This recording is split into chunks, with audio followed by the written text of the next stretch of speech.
Hey everybody, welcome to episode 4 of our Action Phase Legendary Marvel podcast. So this time what we're going to be ranking is not going to be masterminds, it's not going to be big boxes, small boxes, that kind of stuff. But instead what we're going to do is we're going to talk about our top 10 favorite schemes that we like to play. Now this isn't like a definitive ranking of the schemes that are out there, but instead it's just the schemes that we really enjoy playing when we set up a game. So when I'm flipping through my binder of schemes, which ones am I most interested in pulling out? And the reason we don't really have a definitive ranking for this one, it's more of just personal favorites, is there's too much variety here. Like, there could be some way, if we really wanted to break them down, but I think that's overthinking things, or we think that's overthinking things, so we're just going to give our top 10 favorites, and I'm excited about it, because these are the ones I enjoy the most. For sure, for sure. All right, so what I figure we'll do is we'll start with from our like 10th one, like the one that we like the least out of all of these, which we like all of them, of course, and then we'll move all the way up to the one that we like the most. Oh, we don't want to start with our number one? Just work our way down? Exactly, right? So podcast is over. So, yep, podcast done. Everybody go home. Yeah, exactly. So before we do that, though, what have you been playing lately?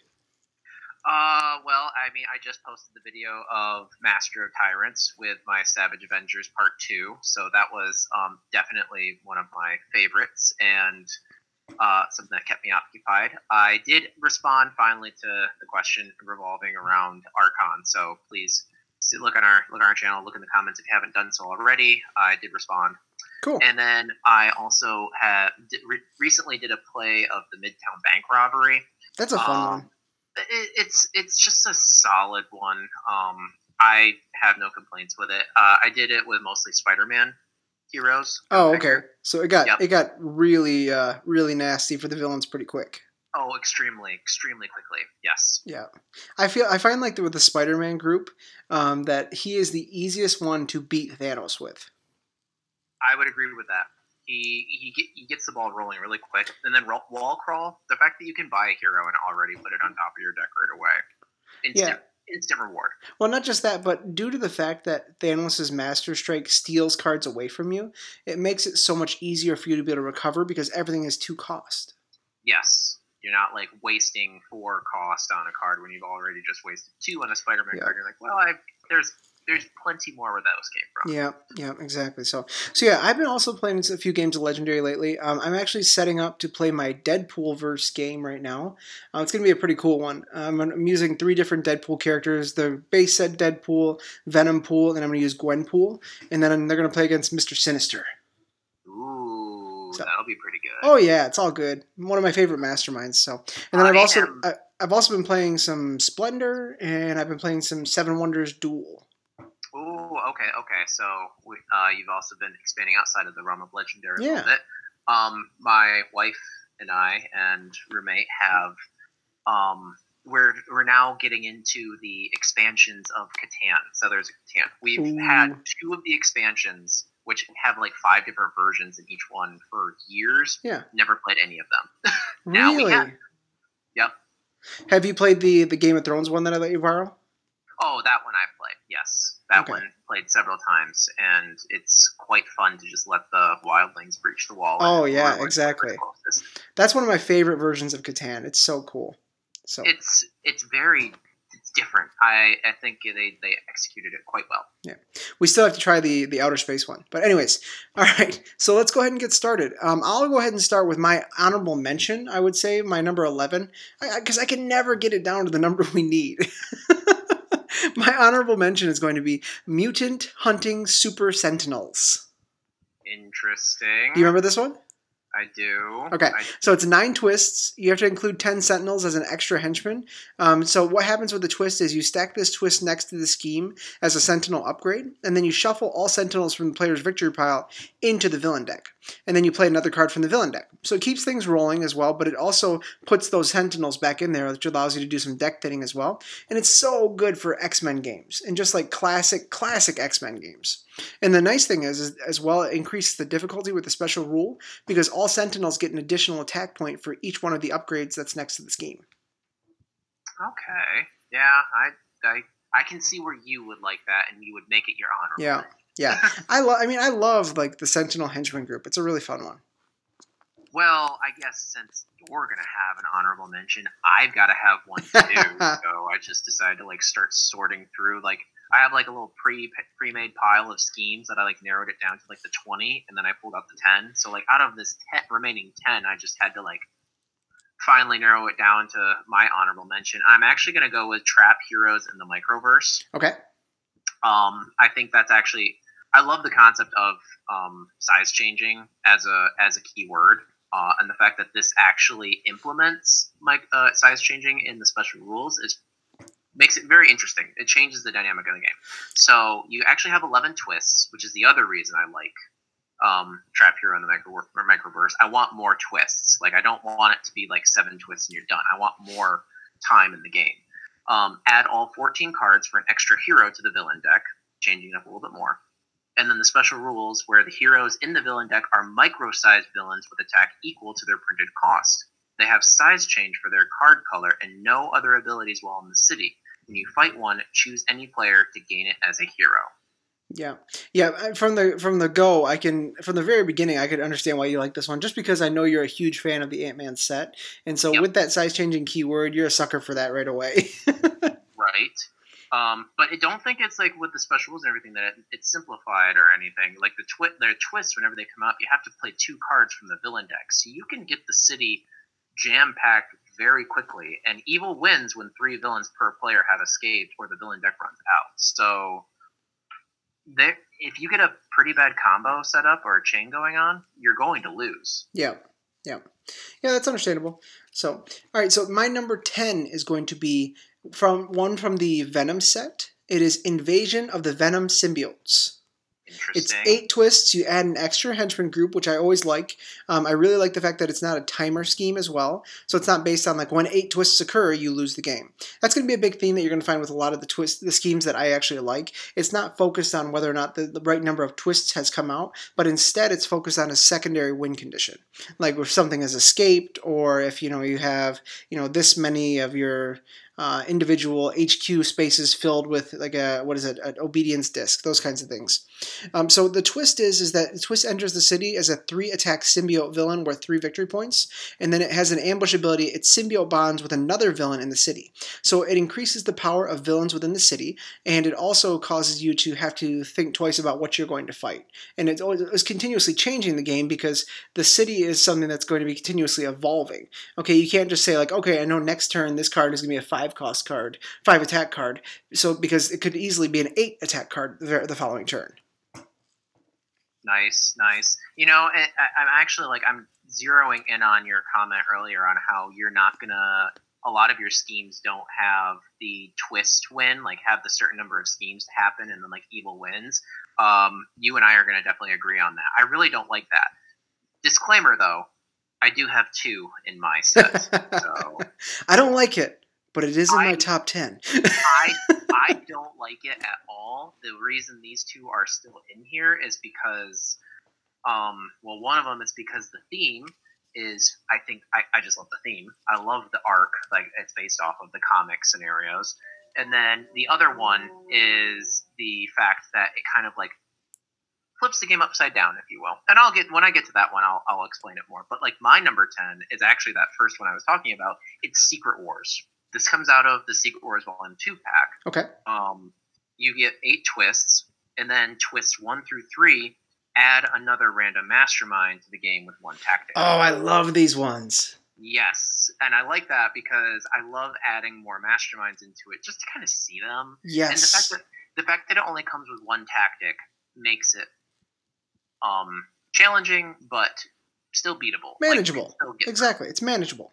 Exactly. It's very manageable, and that's what I want. I don't want running away. The downside, like I said, is twist 8, evil wins. I don't like that effect because you just need to have a bad deck being shuffled is all. And that loses the game for you. You could be playing a wonderful game, and if you just didn't shuffle the deck well enough and get lucky, you lose. I mean, you mean unlucky. Oh. Honestly, though, my evil side came out. When have you and I ever shuffled a deck poorly, Fitz? There's never been a time that we've done that. Oh yeah, absolutely. Every single time. It's perfect. Exactly. So my number 9 is one that's going to come out of the Noir set. And it's one that we played before. I think we played it with a Spider-Man game. And it was 5 Families of Crime. Yes, we did. Do you remember this one? I do. I actually really liked that This one. is a cool one. This is such a cool one. It's 8 twists. You have to add 2 extra villain groups into the actual deck. Then what you do after you shuffle up is you split the villain deck into 5 shuffled decks. Each one represents a different family of crime. And so it's like you have different like boroughs of crime in New York. And the special rules are each villain deck uses its own city for 1 city space. Each turn you choose when a villain is played from that deck. And so when the twist comes up, you play 2 cards from a villain deck. So it's awesome because you have to pick and choose which deck you want to use based on the number of cards that are out. You can stop cards from escaping by picking a different villain deck, but when a twist comes out, when that second you have to play 2 cards from a villain deck, something's going to escape. Now this one is evil wins when 8 villains escape or when the villain deck runs out, or all villain decks run out, excuse me. So it's pretty difficult in that you are going to be in trouble if 2 villain cards are going to escape. If you're it's going to suck.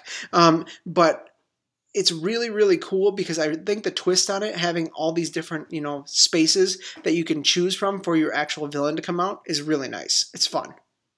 And I think this delivers on the aspect of this Marvel Legendary game where not every game you play is going to be the same.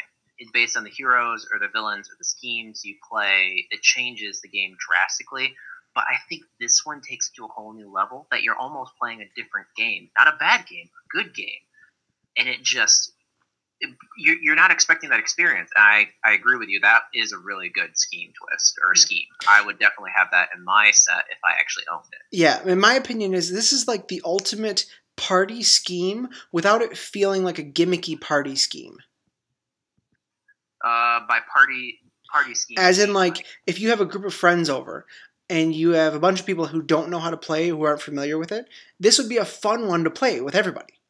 Oh, okay, I see what you're saying. I think this also would go as a pretty good scheme to have for 4 players. You know my opinion. Oh yeah, I think once you get past 3 players on this game, I don't think it's quite as fun as it should be. But this scheme could make 4 players actually enjoyable. Yeah. Okay, well then my number 9 is more towards thematic as well, but still very entertaining and enjoyable. Master the Mysteries of Kungfu. Oh yeah, I know you love this one. Yes, indeed. It's funny considering I ranked Legendary or Secret Wars Volume 2 so, but I have most of their schemes out. Yeah. So Master the Mysteries of Kungfu. You get 8 twists. For each twist, you stack it next to the scheme. The special rules are that villains in the mastermind have the circle of Kung Fu matching the number of twists stacked here. Evil wins when the number of escaped villains is double the number of players. So for a single player or solo player game, this can be pretty impossible. But for 2 or 3 players, it's actually still doable. But it's just, I think I like schemes when they add an effect to villains, not where it makes them extremely broken, but where it just kind of changes your strategy a bit and how you have to play and think. This scheme does that. Yeah. I actually played one that reminds me of that, and the fact that it's basically impossible to win in solo. It's one from the New Mutants set, and it's 3 twists. Okay, and so if you have a twist that comes out, you have to have what's called a psychotic break every turn, which means that from your hand, you have to play 2 random cards immediately without being able to decide what they are or what they do. I'm not going to lie, when you first said psychotic break, I thought you were admitting you're finally cracking. Yeah, oh yeah, exactly. I have a quarantine, it's all over. But anyways, so it's psychotic break. So you have 1 twist comes out, okay, and you use it, and you can either have a waking nightmare, which means you discard a card that's not 0, a non-gray hero, excuse me, and then you draw a card, and then your next player next to you would get it. But in solo, you can't have that waking nightmare because you're the only person playing, of course. So you have the first one come out. You have to play 2 random cards from your hand every single turn. Okay? Then the second twist comes out. That means you have to play 4 random cards from your hand at the start of your turn every single turn, which means you only have 2 cards to actually work with every turn. Okay. And you lose after the 3rd twist. Isn't that crazy? I can see where you say you can't do that as a solo. I tried it twice, and then I'm like, well, I'm out. I'm like, I'll save this for when Fitz is here so he can have a psychotic break. I'm trying to run it through my mind right now, and it's not going well. All right, so my next one, it's going to be number 8, is going to be from the World War Hulk set. It is Mutating Gamma Rays. And it is Here's 7 the World War twists. Hulk set one. I was waiting for it. I love the Hulk set. It's got so much good stuff in there. Its setup is 7 twists, and you take 14 cards from an extra hero group with the name Hulk in its hero name, and then you put them in a face-up mutation pile. So for twists 1 through 6, each player in turn does the following: you take one of your non-gray heroes from your hand, and you put it into the mutation pile. Then you may put a different card name with the same cost from the mutation pile into your discard pile. Okay. So it adds some diversity there. Sorry, I don't mean to interrupt, but it adds some diversity there in that it gives you some additional heroes in the game if you're playing solo, but then it also allows you to get rid of some things as well. So you have to be planning for that. But this is actually a timer one. So this is 7 twists. Evil wins. I thought you were just saying you don't like the whole twist countdown. I'm kind of like you. I completely agree. I don't like them as much, but this scheme is just so cool because you have that additional Hulk character in the game. I mean, we talk about how we don't like the twist timer, but if we have a good enough effect going on or a good enough playstyle with the scheme, we can keep it going. Yep. Okay, so, well, my number 8, we're going to go back in time here to the original Superhero Civil War. Wow, we're going way back. Oh, yeah, we're going to the basic. This was the scheme that I thought was the pinnacle, the ultimate challenge to beat when we first had just the Marvel Legendary set. How innocent we were. How innocent and how little we knew. But I think this just is a testament to how well this scheme has held up compared to other schemes that have come out since then. It's still a challenge. Mm-hmm. For 2 to 3 players, you have to use 8 twists. For 4 to 5 players, you use 5 twists, and if you only have 2 players, use only 4 heroes in the hero deck. So it adjusts based on the number of players that you have. So it's universal, no matter it gauges the difficulty. For each twist, KO all of the heroes in the HQ. Evil wins if the hero deck runs out. That may sound like a scheme that is extremely easy to beat. It is not, because you fall in the trap of what this game does. Oh, wow, I want to buy that hero. That's my favorite hero. Oh, I really like that effect. And you start buying heroes and more heroes, and then realize, oh, I should probably stop because there's only 3 twists done, and I still have 5 more twists to go. That hero deck's looking kind of small. It's still a challenge today, and it's still so much fun. Because it doesn't make the mastermind stronger. It doesn't make the villain stronger or the henchman unbeatable. It's basically this omnipotent evil presence coming down on you while you're playing the game. Yeah, exactly. We've played quite a few games against that one. We've lost quite a few times, actually. It's very easy. You don't realize what's happening until it's too late. And you're like, no! Yep. Yep. All of the heroes are gone, and I still have to hit the mastermind 3 more times. And oh, by the way, the city is full. Yeah, that. Yep. All right. So my next one is actually one from the New Mutants set, and I was surprised that this one made it into the list so high already. But I've actually played this one twice already, and I've really, really enjoyed it. It's called Crash the Moon into the Sun. And it's 11 twists, so it's something that you would like because it's a high twist number. But the thing about it is it's not actually a timer scheme. And so it's on twists 1, 3, 5, and 7, you have the keyword Moonlight, which means that if in the HQ, if there are more odd number cards there than there are even number cards, then Moonlight is in effect. So if there is Moonlight in the HQ, stack this twist next to the scheme as an altered orbit. Then for twists 2, 4, 6, and 8, it's Sunlight, which is the opposite then. Because if there are 3 even number cards in the HQ, then you have that ability. Okay? And then Evil wins when there are 4 altered orbits stacked up. So what you have to be doing throughout the entire game is not only worrying about the mastermind, but you have to be concerned about what the HQ looks like. Because once there are 4 altered orbits, of course, you lose. So on twist number 1, if it's Moonlight, okay, you're going to have one just right there. But you have to make sure that you're purchasing the right things in the HQ to make sure that it's either the opposite of Moonlight, it's going to be Sunlight, or it's going to be Moonlight when you want it to be. Gotcha. It's really cool. It's stressful, but it's fun. I haven't gotten into that Sunlight or Moonlight keyword yet. Oh, you're going to love it. You know, I can't play with you right now. So. I know, but you're going to love it when you do eventually get into it. I am excited to try it. I really am. Okay, so then my number 7, we're actually going to go retro again. From the original. This is a timer one. I know like we said, we don't like these, but we brought them in here. Pull reality into the negative zone. Okay. Setup is 8 twists. Twist 2, 4, and 6 until the next twist shows up. Enemies cost recruit or stars to fight, and the hero costs attack or scratches to recruit. Twist number 7, evil wins. Nice. This twist, or this scheme, just literally flips the game upside down on you. Like, you might have this deck built on a plan, and you are rearing to go, you are ready to hit the mastermind, and then all of a sudden, the player that goes just before you draws this twist, your plan is just gone out the window. That's the best. And it's not from anything like you've done wrong. It's just that the scheme is permeating this evil effect that then just changes the game.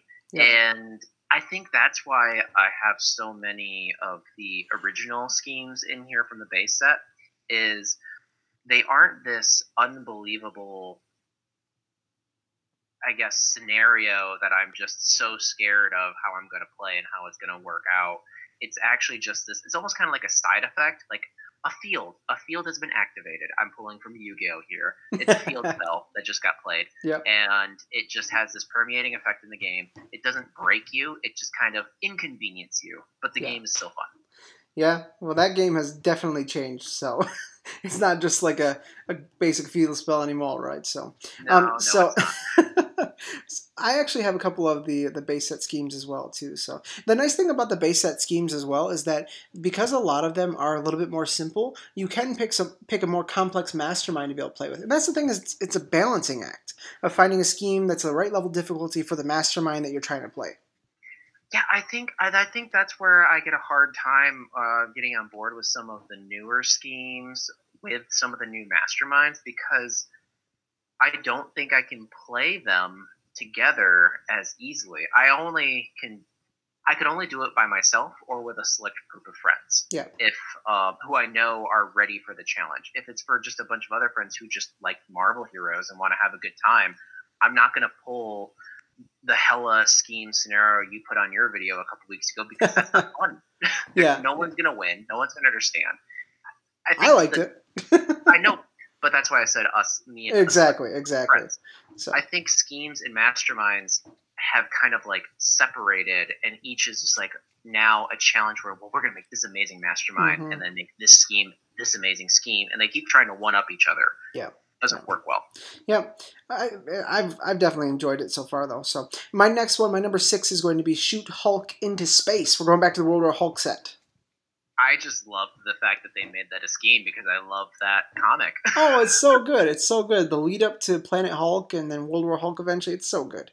And so it's 8 twists, and you take 14 cards from an extra hero with Hulk in the name, and you shuffle them into a Hulk deck.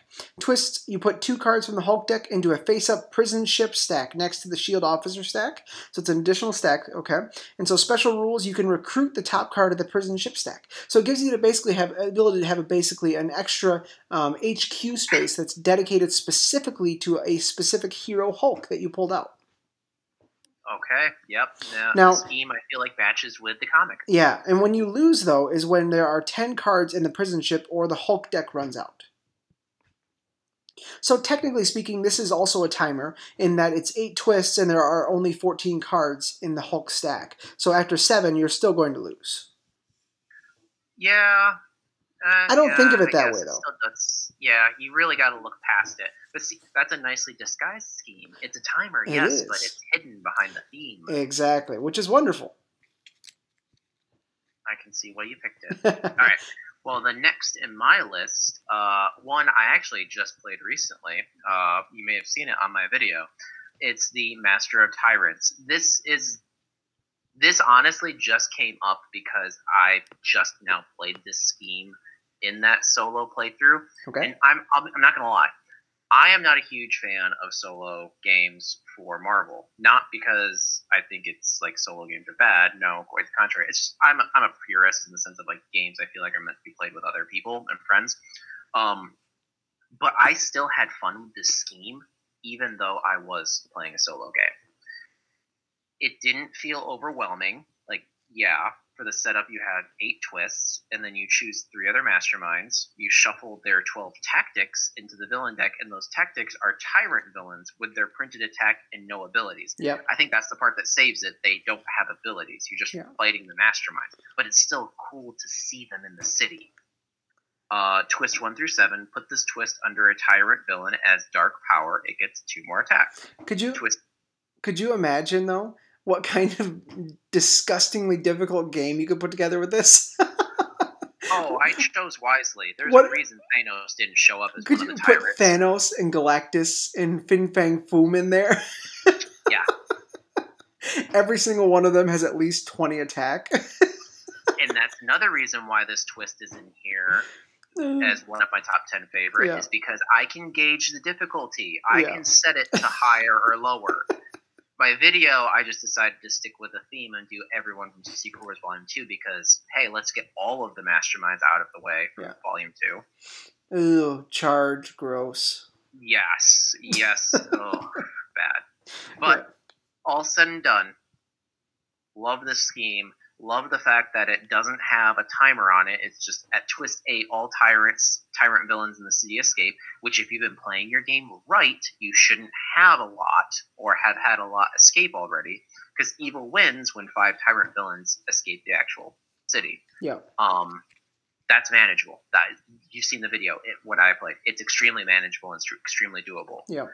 Especially if you choose your masterminds well. Yeah.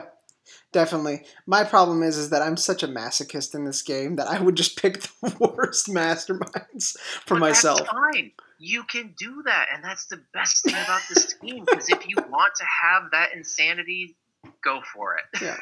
The scheme is inviting you to do so. Exactly.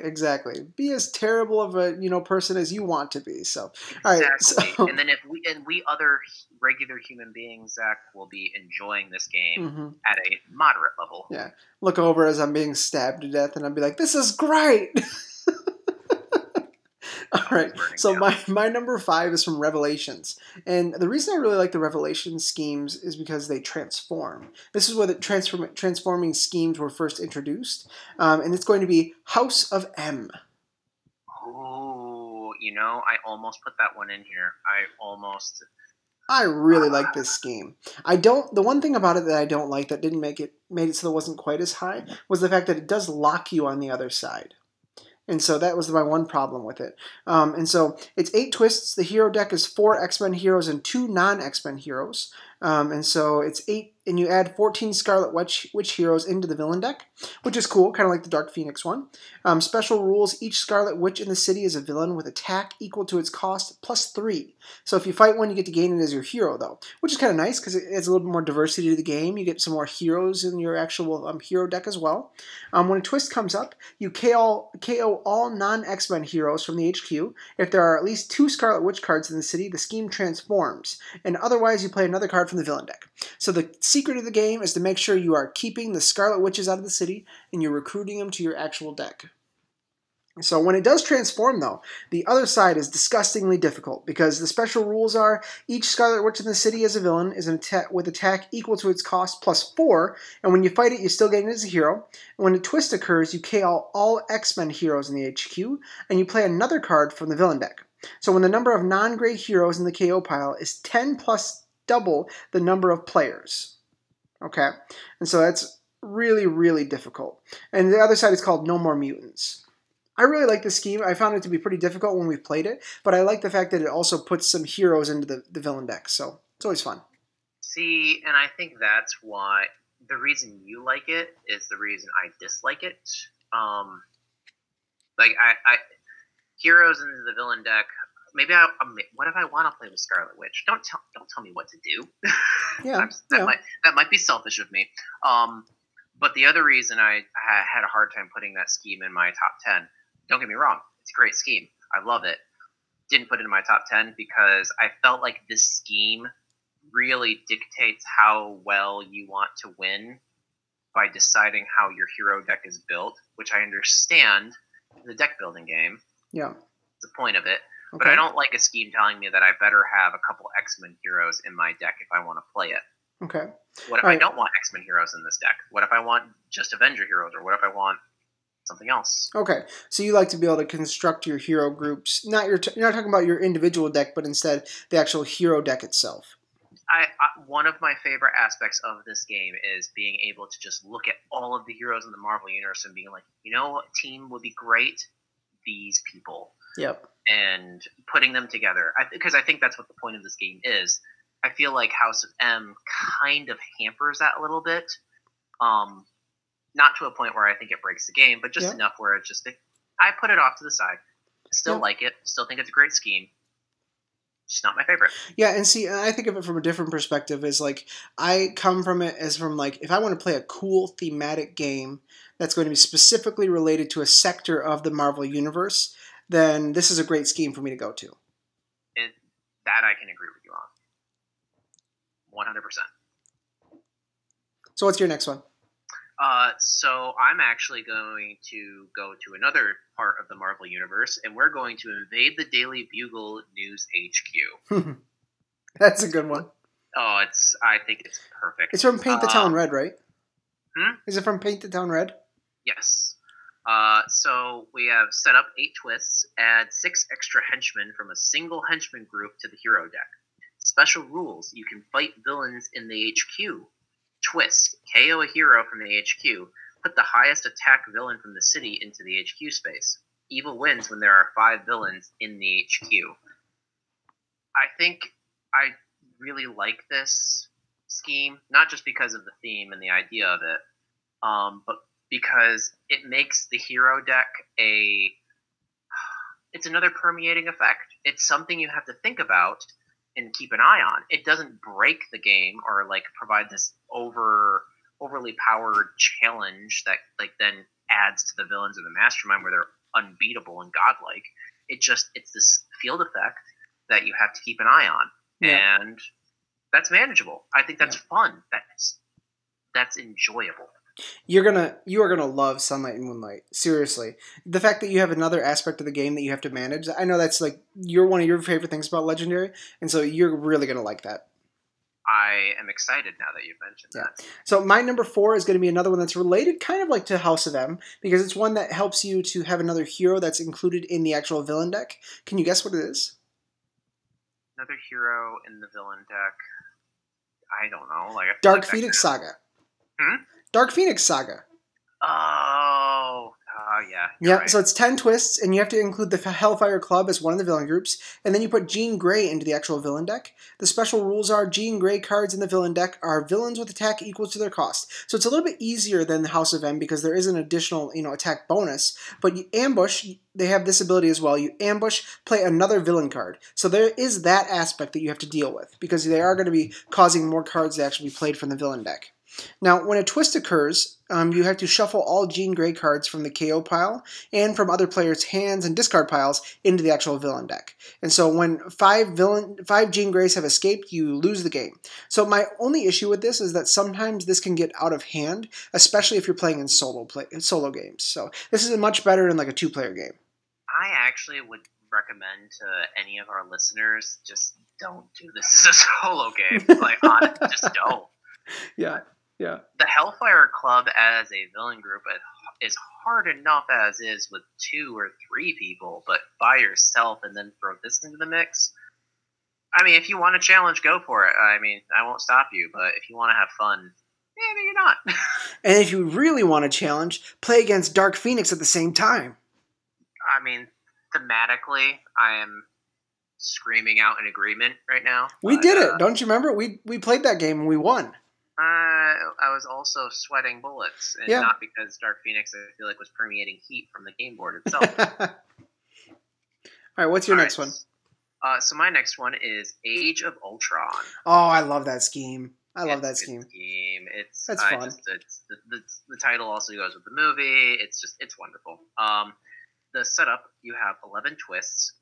4 to 5. If you have 4 to 5 players, you add another hero. which I like because when you get to 4 to 5 players, I think that's what sometimes hampers the game is you don't have enough heroes, but this kind of mitigates that.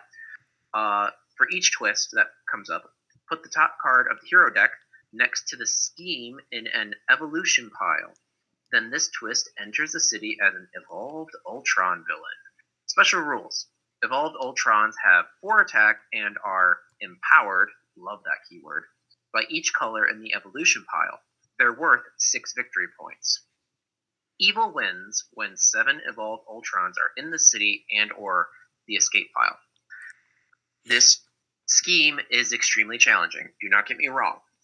Even with 11 twists and the fact that evolved Ultrons only start with 4 attack, pretty nice. But with threat analysis and empowered going on, that can run away pretty quickly.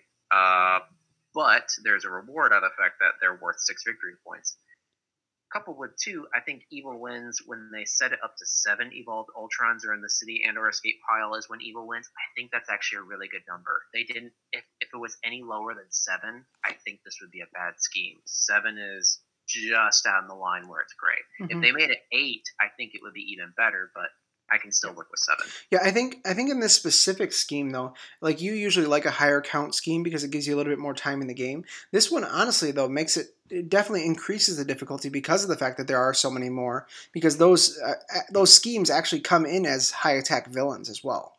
So it's one of those aspects that's hard. It honestly reminds me of that Frost Giant scheme from the new Heroes of Asgard set, the one that I played against Hela with. Oh, yes. Oh, yeah, there are some similarities there. I didn't think of that. Yeah, except they keep coming back into the city with Hela. So, all right, so my next one is going to be the Secret Invasions of the Skrull Shapeshifters. I love this scheme. This is my number 3. Okay. So this scheme is so much fun just because I love including the Skrull as an actual villain group. So anytime I get to use the Skrull, I'm always happy. And so it's 8 twists. You have 6 heroes in the hero deck. The Skrull villain group is required. You have to shuffle 12 random heroes from the hero deck into the actual villain deck. Okay, now special rules. Heroes in the villain deck count as Skrull villains with attack equal to the heroes plus 2. The hero's recruit cost plus 2. So, and if you defeat that hero, you get to gain it as a hero. And so the twist, the highest cost hero from the HQ moves into the sewers as a Skrull villain as above. Okay, and so it's awesome because you have a lot of these heroes in the actual in the villain deck that are going to be coming out. You have heroes in the HQ. It just gives you more chances to be able to recruit cards as well. And so it increases like not only the power of your deck that you have, but it also increases the diversity within your deck. So it's just really fun. Makes me feel like I'm on a Marvel playground. Yeah, exactly, right? And that's the thing about this game that I love. It's like it's just one giant what-if scenario. Oh, that's what the creators were doing when of course they it made was. this game. Of course this it was. Like, hey guys, what if Ant-Man and Scarlet Witch were on a team with Wolverine and Hulk, Hulk's Korg friend? Korg. What if they were all on a team together? Yeah. Yeah, or Meek, right? Or Meek. Yeah, Meek and Korg just met up with Ant-Man and Scarlet Witch. Exactly. What do you think would happen, guys? So, all right, what's your next one?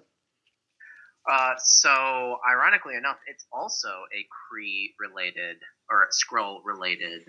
Oh, it's the Civil War one, isn't it? It's the Kree-Skrull War. Yep. Oh, I meant War. Excuse me. Yep. So the setup goes 8 twists. You always include the Kree Star Force and Skrull villain groups, which honestly are 2 of my favorite villain groups. And they take 2 of those, the best villain groups, or some of the best villain groups I think in the entire Marvel Legendary set, put them together and force you to play a scheme with them. It's great. Twist 1 through 7. All Kree and Skrulls escape from the city. Then, if there are more Kree than Skrulls in the escape pile, stack this twist next to the Mastermind as a Kree conquest. If there are more Skrulls than Kree in the escape pile, stack this twist next to the villain deck as a Skrull conquest. Twist 8. Stack this twist on the side with the most conquests. Evil wins when there are 4 Kree conquests or 4 Skrull conquests. Yeah. Now, I know your first immediate thought here, Zach, is this is a timer scheme. And we don't like timers. It's controllable, though. It's very controllable. You can dictate the outcome. If I want to control this all the way down to the final scheme twist, I can, and I will. But it's another permeating effect that doesn't make villains or masterminds overpowered. It just kind of like adds like a side agenda you need to keep an eye out for, and plus plays really well into the theme. It's why I got it so high up in my personal favorites. Yeah. I really like that one as well. It's nothing better than playing with a group, like a large group of people. This is one of the few times when I like playing with 5 people, when Ronan comes out. You see who your true friends are when Ronan the Accuser comes out. Yeah, I would play a 4 or 5 person game if Ronan was a villain that I knew was going to show up. Yeah, multiple times, right? Yep. So that would be fun. All right, so my number 2 is going to be my last one from the World War Hulk set. I promise. It is going to actually be World War Hulk. So Okay. This one is 9 twists, and it is so fun. It is amazing because I love the schemes where you have to actually add in additional masterminds, and this one takes it to a whole nother level. You put 3 additional masterminds out of play, lurking. Now, each of those 4 masterminds total has 2 random tactics. Okay? And so, special rules, when you defeat all of a mastermind's tactics, you KO it face up, and a random lurking mastermind enters play. Okay? And so, for each twist, it's 1 through 8. You swap the current mastermind with a random lurking mastermind.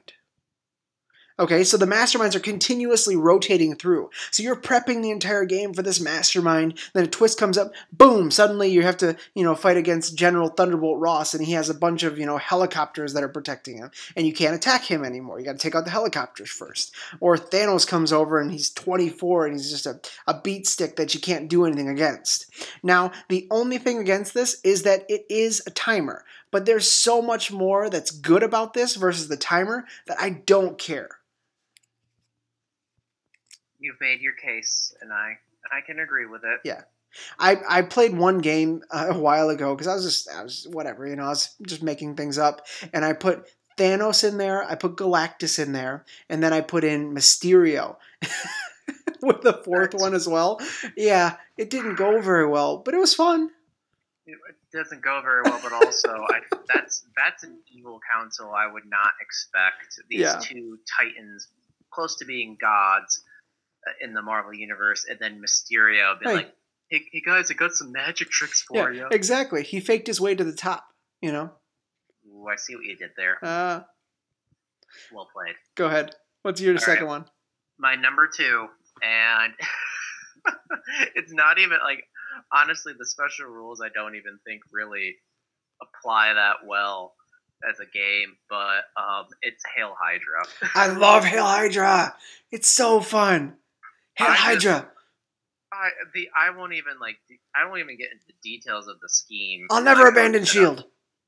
What was that? I'll never abandon S.H.I.E.L.D. Exactly. No, I just like the fact that when a scheme shows up, you have to either say "I never abandoned S.H.I.E.L.D." or whisper "Hail Hydra." And I'm not it's such a fun lie. one. It's such a fun one. Saying either one of those is enjoyable, and it just speaks to my inner child. Honestly, next time we use that scheme, I might have to go back and try some of those Marvel edits again to see whether or not we get, the copyright claims again. Because if we play that scheme again, I have to put the clip of Cap from Endgame saying, "Hail Hydra." Oh, that's such a good scene. Oh, it would be so perfect. You know what? Just go for it. Just go for it. See what happens. Exactly. What's the worst that could happen, right? We get sued. Whatever, right? All right. Do we have the same? Do we have the same number 1 scheme? I don't know. I'm concerned now. I don't know. We're gonna see. Mine is Forge the Infinity Gauntlet. How? Are you serious? My number 1. How? There is nothing better than playing this scheme against any mastermind. There's nothing better than taking like Mole Man and having Mole Man forge the Infinity Gauntlet. I just love love it out of respect for the fact that evil win. There are 2 win conditions for evil. Yeah. One, when 6 Infinity Gem villains are in the city or the escape pile. Or, and this is why it's my number 1, evil wins when a player controls 4 Infinity Gem artifacts and that player is corrupted by power. He Oh wins, my gosh. he or she wins, Yeah. evil wins, and all other players lose. You just need somebody in your team to just simply go rogue and be Exactly. looking at, Screw all of you. I have 3 gems. I'm clearly doing all of the work. You all are inferior. Goodbye. Yeah, exactly. Oh my gosh, that is my favorite scheme. I mean, playing this one and then throwing in the Mandarin's jewelry as well one time, that was really fun when we played against Apocalypse. And honestly though, playing this scheme with any mastermind is always fun. I've never had a bad game with this scheme. And the best part is it's not a timer scheme. It's just based on how many Infinity Gem villains are actually in the city or the escape pile. I agree with all of those points, but I will add one more. This brings to light the rule in the game where once all said and done and you've defeated the mastermind and survived his scheme or her scheme, you then have to count up your victory points and see who the best hero is. That's almost sometimes an afterthought, and I think it's pushed off to the side too easily. This is a game where I think it is truly based on teamwork, and you don't even consider who you don't realize you're still playing against other people. Yes, you are playing against the mastermind, but you also want to try to see who the best hero is. This scheme brings that rule back into the fray. Yeah. It actually makes it count. Yeah. What hero gets to do the interviews at the end, right? Exactly. Is Captain America still such a great guy, or is he whispering Hail Hydra? Exactly. So, well, that's awesome. I'm glad we ended up with the same number 1 scheme. That's really funny. Just goes to show you why we're friends. Oh, exactly. So, well, we look forward to seeing what your guys' top 10 schemes are. Make sure you guys put them in the comments below. Make sure you guys like, comment, subscribe. We'll see you guys next time. We're probably going to be doing top 10 or top 5 keywords next week of our favorite keywords. So look forward to that, and we'll see you guys next time.